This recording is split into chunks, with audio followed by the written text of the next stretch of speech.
സ്ത്രീകൾക്കുള്ള റിയാലിറ്റിയിൽ ഉള്ള ഇടങ്ങൾ ചുരുങ്ങുകയും വെർച്വൽ ലോകത്ത് ഒരു വലിയ ലോകം തുറന്നു വരികയും ചെയ്യുന്നുണ്ട് എന്ന് പറയുമ്പോൾ പോലും സത്യത്തിൽ എത്രത്തോളം അത് എഫക്റ്റീവാണ്? ഈ പറഞ്ഞ അടുക്കള കൊലയിൽ ഇരുന്നിട്ടാണെങ്കിലും ഡ്രോയിങ് റൂമിൽ ഇരുന്നിട്ടാണെങ്കിലും മറ്റുള്ളവർക്ക് ഭക്ഷണം കൊടുത്തു കഴിഞ്ഞിട്ടുള്ള ഫ്രീ ടൈമുകളിൽ അപ്പോൾ മാത്രമാണോ അവർക്ക് ഇപ്പോഴും സ്പേസ് അവൈലബിൾ ആയിട്ട് ടൈം അവൈലബിൾ ആയിട്ടുള്ള ഒരു വെർച്വൽ റിയാലിറ്റി എങ്കിലും തുറന്നു കിട്ടുന്നത്? നേരത്തെ സ്ത്രീകൾ എഴുതിയ എത്ര യാത്രാ വിവരണങ്ങൾ നമ്മൾ വായിച്ചിട്ടുണ്ട്. വളരെ യാത്രാ സഞ്ചാരം, സോഷ്യൽ മീഡിയ ഒന്ന് തുറന്നു നോക്കൂ. എല്ലാവർക്കും അതാകുന്ന കഴിയുന്ന ഒരു ലോകത്തിലേക്കാണ് നമ്മൾ വളർന്നുകൊണ്ടിരിക്കുന്നത്. പ്രതീക്ഷയുടെ ഒരു ലോകം. ഇപ്പോൾ സ്ത്രീകൾ നിരന്തരം സഞ്ചരിക്കുന്നു. അവരുടെ യാത്രാ പുസ്തകങ്ങൾ നിരന്തരം പ്രകാശിപ്പിക്കപ്പെടുന്നു. വളരെ പോസിറ്റീവായ ഒരു കാര്യമാണ് എന്ന് തോന്നുന്നു. ഇതിലാകെ തന്നെ ചിലർ പോകുന്നവരുടെ ഗ്യാങ്ങിലൊന്നും പുരുഷന്മാർ കാണാറേ ഇല്ല. സ്ത്രീകളുടെ മാത്രം യാത്രാ സംഘങ്ങൾ പുറപ്പെടുന്നത്. മറ്റൊരു കാര്യം, ആന്തരികമായ ഭയം വളർത്തുക എന്നുള്ള ഒരു ഫാഷിസ്റ്റ് സമ്പ്രദായമാണ്. എല്ലാ സ്ത്രീകളും കുറെ അധികം ആളുകൾ ഈ സോഷ്യൽ മീഡിയയിൽ മുന്നിലേക്ക് വരുന്നുണ്ട്. അത് സമൂഹത്തിൽ റിഫ്ലക്റ്റ് ചെയ്യുന്നു എന്നുള്ളതാണ് അതിൻ്റെ ഏറ്റവും വലിയ ഇത് അടുക്കളയിൽ ഒതുങ്ങുന്നില്ല. സോഷ്യൽ മീഡിയ ബട്ടൺ അമർത്തുന്നതോടെ, അതിൻ്റെ ക്ലോസ് ബട്ടൺ അമർത്തുന്നതോടെ അവിടെ നിലയ്ക്കുന്നില്ല, അത് സമൂഹത്തിലേക്ക് റിഫ്ലക്റ്റ് ചെയ്യുന്നു. മാഡം ഇത്തരത്തിലുള്ള തുറന്ന പറച്ചിലുകൾക്കും തുറന്ന എഴുത്തുകൾക്കും സാധ്യമാകുന്നത് മറ്റൊരു ലോകത്തും റിയാലിറ്റി വേൾഡിലും മാഡത്തിന് സ്വതന്ത്രയായി നിലനിൽക്കാൻ പറ്റുന്നത് കൊണ്ടാണോ എന്നുള്ളതാണ് എൻ്റെ കൺസേൺ വരുന്നത്. അതായത് ഒരു പക്ഷേ നമ്മൾ വെർച്വൽ വേൾഡിൽ മാത്രം ഫ്രീഡം കിട്ടുന്ന ഒരാൾക്ക് സത്യത്തിൽ അതിൻ്റെ മൊത്തം അന്തസത്തയോടുകൂടി ഫ്രീഡം ആസ്വദിക്കാൻ സാധിക്കുന്നുണ്ടോ എന്നുള്ളത്. എൻ്റെ എഡ്യൂക്കേഷൻ്റെ ഭാഗമായിട്ട് കുടുംബത്തിൻ്റെ ഒരു അതിനകത്തുണ്ടായ ഒരു ജനാധിപത്യ രീതി അനുസരിച്ച് എനിക്ക് കുറെ സ്വാതന്ത്ര്യവും ഞാൻ കുറെ ചിന്തിക്കുക, വായിക്കുക, അങ്ങനെയൊക്കെയുള്ള രീതിയിൽ ഒരു മിഡിൽ ക്ലാസ് ഫാമിലിയിൽ വളർന്നു വന്ന ആളാണ് ഞാൻ. പക്ഷേ സോഷ്യൽ മീഡിയ അതുവരെ ഇല്ലാത്തൊരു ധൈര്യം നൽകി. ആ ധൈര്യമാണ് ഈ ആന്തരികമായ ഭയമായി എന്നിലെല്ലാം സമൂഹവും വീടും കുടുംബം ഉൾപ്പെടെ മാറ്റിക്കൊണ്ടിരുന്നത്. അത് നിനക്കില്ല, അത് പാടില്ല എന്ന് നേരത്തെ പറഞ്ഞ പോലെ ആ വിലക്കുകൾ അതിനെ കുറെ അധികം മാറ്റിവെക്കാൻ കഴിഞ്ഞു എന്ന് മാത്രമല്ല, ഞാൻ ഉൾപ്പെടുന്ന അധ്യാപകരുടെ ഒരു സമൂഹത്തെ ഇന്ന കാര്യങ്ങൾ നടക്കുന്നുണ്ട്, സോഷ്യൽ ചേഞ്ചാണ്. നിങ്ങൾ എല്ലാവരും ഇപ്പോൾ സാമൂഹ്യ ശാസ്ത്രജ്ഞന്മാരാണ്. ഒരു ചന്തയിൽ നിങ്ങൾ ചെന്നാൽ അവിടെ സ്ത്രീകൾ അവകാശബോധത്തോടെ സംസാരിച്ചില്ലെങ്കിൽ അവിടെ പെട്ടെന്ന് ഇടപെടുന്ന ഒരു സമൂഹം ഉണ്ടായി വരുന്നുണ്ട്. എന്തുകൊണ്ടാണ് നമുക്ക് അത് അംഗീകരിക്കാൻ ഇത്ര മടി? ഇതിനകത്ത് ഇപ്പൊ ആത്മകഥ എടുക്കും, വലിയ വലിയ ആൾക്കാർ എഴുതുന്ന ആത്മകഥകൾ മാത്രമാണ് നമ്മൾ ഇത്രയും കാലം വായിച്ചത്. നമ്മളിലേക്ക് എത്തിയിട്ടുള്ളത്. പെട്ടെന്ന് ഒരു സ്ത്രീ ഒരു സന്ധ്യക്ക് ഇരുന്ന് എഴുതുന്ന, അല്ലെങ്കിൽ ഒരു രാത്രി അസമയത്തിരുന്ന് എഴുതുന്ന അവളുടെ അന്നത്തെ ജീവിതം, അന്നത്തെ ദിവസം, അത് ചെറിയ ഹിസ്റ്ററി, ഒരു ചെറിയ ചരിത്രമാണ്. അത്തരം ഒരു ലിറ്റിൽ ഹിസ്റ്ററീസ് ഇന്ന് വരുന്നുണ്ട്. ഫെമിനിറ്റി എന്ന പദം ഒതുക്കലിന്റെ ഒരു പദമായിട്ട് കൊണ്ടുവന്നു. ഇപ്പൊ മലയാളി സ്ത്രീ ധൈര്യമായിട്ട് പറയുന്നുണ്ട്, അതെ ഞാൻ അത് വിരുദ്ധാർത്ഥത്തിലല്ല. സ്ത്രീ എന്ന് പറഞ്ഞാൽ സ്ത്രീക്ക് വേണ്ടി മാത്രം അങ്ങനെയൊന്നും ഞങ്ങളൊരു കുറഞ്ഞ അളവിൽ അതിനെ കാണുന്നേ. എല്ലാ സ്ത്രീകളും ലോകത്തെ മുഴുവൻ സ്ത്രീകൾക്ക് വേണ്ടി വായിക്കും. റോഹിംഗ്യൻ അഭയാർത്ഥികളെ കുറിച്ച് കവിത എഴുതിയിട്ടുണ്ട് ഞാൻ. എങ്ങനെയാണ് എനിക്കത് കഴിഞ്ഞത്? സിറിയയിലെ നടക്കുന്ന കാര്യങ്ങൾ അപ്പോൾ അറിയാൻ കഴിയുന്നുണ്ട്. എങ്ങനെ അറിയാൻ കഴിയുന്നു? ആ അറിയുന്ന എനിക്ക് കിട്ടുന്ന അറിവിനെ പകർന്നു കൊടുക്കാൻ കഴിയുന്നുണ്ട് മറ്റൊരു സമൂഹത്തിലേക്ക്, കുട്ടികളിലേക്ക്. ഞാൻ അവരോട് പറയുന്നു, ഇന്ന് ഞാൻ കണ്ട ഏറ്റവും ദയനീയമായ കാഴ്ച റോഹിംഗ്യൻ അഭയാർത്ഥികളുടെ ജീവിതമാണ്. ഇതാണ് നമ്മുടെ നാട്ടിൽ നടന്നുകൊണ്ടിരിക്കുന്നത്. ഇത്തരം രാഷ്ട്രീയമായ, നമ്മൾ ഒരിക്കലും സംഭവിക്കാൻ പാടില്ലെന്ന് വിചാരിക്കുന്ന മനുഷ്യത്വം അത് നശിച്ചുകൊണ്ടിരിക്കുന്ന ലോകത്ത് നിങ്ങൾക്ക് ഒരുപാട് ബാധ്യതകളുണ്ട്, കടമകളുണ്ട്. ഉണർന്നു വരൂ എന്നൊരു മെസ്സേജ് ഒരു ടീച്ചർക്ക് കൊടുക്കാൻ കഴിയുമെങ്കിൽ വളരെ പോസിറ്റീവായിട്ട് നമ്മൾ കാണേണ്ട കാലം ആണ്. അത് സത്യമാണ്. കാര്യം സ്ത്രീകൾക്ക് പലപ്പോഴും പണ്ടത്തെ കാലത്തൊന്നും നമുക്ക് പത്രം വായിക്കാനും പുസ്തകം വായിക്കാനും ഒന്നും ഒരുപാട് സമയം അങ്ങനെ കിട്ടിയിട്ടില്ല, സാഹചര്യവും ഉണ്ടായിട്ടില്ല.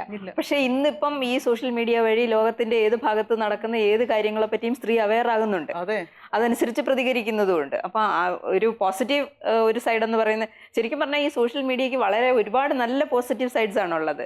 നെഗറ്റീവ് എന്ന് പറയുന്നത് വളരെ കുറച്ചാണ്. അല്ല, ഇപ്പം ഫെമിനിസ്റ്റ് എന്നുള്ള പദം മലയാള സിനിമ കുറെ കാലമായിട്ട് നടത്തിയ ഒരു പ്രവർത്തനത്തിന്റെ ഭാഗമായിട്ട് അങ്ങേ ഏറ്റവും മോശമായ ഒരു സ്ത്രീയാണ് ഒരു ഫെമിനിസ്റ്റ്. സ്ത്രീയും പുരുഷനും തുല്യരാണ് എന്ന് വിചാരിക്കുന്ന ഓരോ സ്ത്രീയും പുരുഷനും ഒരു ഫെമിനിസ്റ്റ് ആണ്, ഹ്യൂമനിസ്റ്റ് ആണ് എന്ന് പറയുന്നതിന് അതിൽ നിന്ന് മാറി സ്ലീവ്ലെസ് ഒക്കെ ഇട്ട്, സ്ലീവ്ലെസ് ഇടുന്നതിന് ഒരു കുഴപ്പമില്ല, സ്ലീവ്ലെസ് ഇടുന്നതിന് പ്രശ്നമുണ്ടെന്നല്ല ഞാൻ പറയുന്നത്. പക്ഷെ ഒരു പ്രത്യേക രീതിയിൽ വസ്ത്രം ധരിച്ച് ഭർത്താവിന് കഞ്ഞി കൊടുക്കാതെ പട്ടിക്ക് കഞ്ഞി കൊടുക്കുന്ന, പട്ടിയും കൊണ്ട് നടക്കുന്ന, നമ്മൾ ചില സ്റ്റീരിയോ ടൈപ്സ് ഉണ്ടാക്കി. ഇത്തരം ഒരു വ്യക്തിയാണ് ഒരു അപ്പർ മിഡിൽ ക്ലാസ് ഒരു പൊങ്ങച്ചത്തിന്റെ ഒരു സൊസൈറ്റി ലേഡിയുടെയും ഒക്കെ ഉള്ള സ്ത്രീ എന്നൊക്കെ പറഞ്ഞൊരു സ്റ്റീരിയോ ടൈപ്പിലേക്ക് നമ്മൾ ഫെമിനിസത്തെ എത്രപ്പെട്ടു. അതേസമയം നമ്മൾ ദളിത് വാദത്തെയോ അല്ലെങ്കിൽ കമ്മ്യൂണിസ്റ്റ് വാദങ്ങളെയോ ഒന്നും അങ്ങനെ ഒതുക്കിയിട്ടില്ല. അപ്പം സ്ത്രീപക്ഷത്തെ അല്ലെങ്കിൽ ഫെമിനിസ്റ്റിനെ അങ്ങനെ ഒതുക്കി കഴിഞ്ഞപ്പം ഇന്ന് സോഷ്യൽ മീഡിയയിൽ നടക്കുന്ന പല കണ്ടസ്റ്റേഷൻസും വഴി നമുക്ക് അതിന്റെ മീനിങ് കുറെയൊക്കെ തിരിച്ചു പിടിക്കാൻ പറ്റിയിട്ടുണ്ട് ഒരുപാട് എന്ന് എനിക്ക് തോന്നുന്നു. സ്ത്രീ മനസ്സുകളുള്ള എല്ലാവരെയും നമ്മൾ feminist എന്ന് പറയുന്നത്. ആ ഒരു പൊതുബോധത്തെ നമുക്ക് ചോദ്യം ചെയ്യാൻ എത്രയും പരിമിതമായിട്ടാണെങ്കിൽ പോലും ചോദ്യം ചെയ്യാൻ പറ്റിയിട്ടുണ്ട്. അത്തരം ഒരു ശബ്ദം നമുക്ക് കിട്ടി. എപ്പോഴും ഏത് ടെക്നോളജി ആയാലും ഏത് പുതിയ കണ്ടുപിടുത്തങ്ങളായാലും അതിന്റെ നല്ല Pros and cons വശങ്ങൾ അതിന്റെ നല്ല വശങ്ങൾ എടുത്തു കഴിഞ്ഞാൽ അത് നല്ലതാണ്. പക്ഷെ ഇവിടെയൊക്കെ ഞാൻ നേരത്തെ സൂചിപ്പിച്ചതുപോലെ ഈ എത്ര പുരുഷന്മാർ ഇതിന്റെയൊക്കെ വിക്ടിം ആവുന്നു, അവിടെയാണ് നമ്മുടെ പ്രശ്നം. ഇപ്പൊ നല്ല വിദ്യാഭ്യാസമുള്ള ഒരു പെൺകുട്ടിയാണ്, ഭർത്താവ് രാവിലെ ജോലിക്ക് പോലും ഇങ്ങനെ ഇടയ്ക്ക് ചാറ്റ് ചെയ്ത കൂട്ടത്തിൽ ഒരു ചെറുപ്പക്കാരനുമായിട്ട് സൗഹൃദത്തിലായി എല്ലാം. അപ്പം അത് കഴിഞ്ഞ് അത് അവർക്ക് പിരിയാൻ വയ്യാത്ത വിധം ഒരു ബന്ധമായി.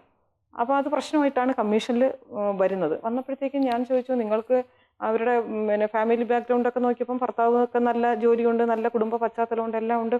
അവസാനം ചോദിച്ച് വന്നപ്പോഴത്തേക്ക് മനസ്സിലാക്കി എന്താണെന്നറിയോ, ഇവർ പറയുകയാണ്, എൻ്റെ ഭർത്താവ് ഇപ്പം കല്യാണം കഴിഞ്ഞ് 6-7 വർഷമായി. ഈ ഒരു ഭർത്താവ് കല്യാണം കഴിഞ്ഞ് ഒരു 3-4 മാസമൊക്കെ എന്നെ ഒന്ന് മോളേന്നും ഡാർലിംഗ് എന്നും ഡിയർ എന്നൊക്കെ വിളിച്ചിട്ടുണ്ട്. പക്ഷെ ഇപ്പം എന്നെ വിളിക്കുന്ന പേരും എടിയൊക്കെയാണ് വിളിക്കുന്നത്. അതേപക്ഷം ഈ അപ്പുറത്ത് വശത്ത് ചാറ്റ് ചെയ്യുന്ന അയാൾ എന്നും രാവിലെ hi, good morning dear, good morning darling, good night. അപ്പം ഈ സ്ത്രീകൾ നേരത്തെ ഇവിടെ അഡ്വക്കേറ്റ് സൂചിപ്പിച്ചത് വൈകാരികമായി കൂടുതൽ ചിന്തിക്കുന്നു, അല്ലെങ്കിൽ എന്നെ കൂടുതൽ കെയർ ചെയ്യണം. നമ്മുടെ സമൂഹത്തിൽ ഏറ്റവും വലിയൊരു പ്രശ്നമാണ് കെയറും ഷെയറും. അത് നമ്മുടെ സമൂഹത്തിൽ നിന്ന് ഇല്ല.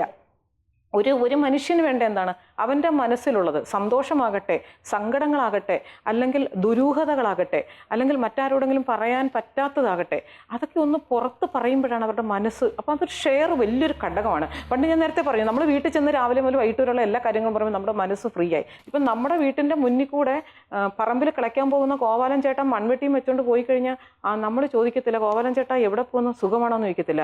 രാത്രി അർത്ഥ സമയത്ത് കോവാലൻ ചേട്ടൻ്റെ മോൻ കോവാലൻ ചേട്ടൻ മൺവെട്ടിയും പോകുന്ന ഒരു പ്രൊഫൈൽ പിക്ചർ ഇട്ടിട്ട് ഓൺലൈനിലുണ്ടെങ്കിൽ ചോദിക്കുക, ഹായ് ഗോവാലേട്ടാ, ഹൗ ആർ യു, ഇന്ന് പണിയുണ്ടായിരുന്നോ, എങ്ങനെ ഉണ്ടായിരുന്നു എന്ന് ചോദിക്കുന്ന ഒരു സമൂഹത്തിലാണ് നമ്മൾ ജീവിക്കുന്നത്. അപ്പോൾ ഒരു സ്ത്രീ, വീട്ടിലിരിക്കുന്ന ഒരു സ്ത്രീ, അവർക്ക് ഈ ഭർത്താവിൽ നിന്ന് കിട്ടേണ്ട, അല്ലെങ്കിൽ അവൾ ആഗ്രഹിക്കുന്ന തലങ്ങളിൽ നിന്ന് ലഭിക്കേണ്ട ആ ഒരു ഡാർലിംഗ് എന്നുള്ളൊരു വിളിയോ, അല്ലെങ്കിൽ ഒരു സ്നേഹപ്രകടനോ, അല്ലെങ്കിൽ മോളെ എന്നുള്ളൊരു വിളിയോ, അല്ലെങ്കിൽ നീ ഇന്ന് സുന്ദരിയായിരിക്കുന്നു, നീ ഈ വസ്ത്രത്തിൽ, ഇങ്ങനെ കാണുന്ന ആ ഒരു ചിന്താഗതിയുള്ള ഒരു നല്ല വിഭാഗം സ്ത്രീകളും നമ്മുടെ സമൂഹത്തിലുണ്ട്. അതിൽ വിദ്യാഭ്യാസമുള്ള സ്ത്രീകളും ഉണ്ട് എന്നുള്ളത് എൻ്റെയൊക്കെ അനുഭവത്തിൽ നിന്ന് എനിക്ക് പറയാൻ കഴിയും. അപ്പം അവിടെയാണ് കുടുംബങ്ങളിൽ നമ്മൾ ഒരുമിച്ചിരുന്ന് സംസാരിക്കുകയും ഒരുമിച്ചിരുന്ന് ഭക്ഷണം കഴിക്കുകയും ഒരുമിച്ച് നമ്മളൊക്കെ ആശയവിനിമയം നടത്തേണ്ടതിൻ്റെ ആവശ്യകത വർദ്ധിച്ചു വരുന്നതും അവിടെയൊക്കെയാണ്.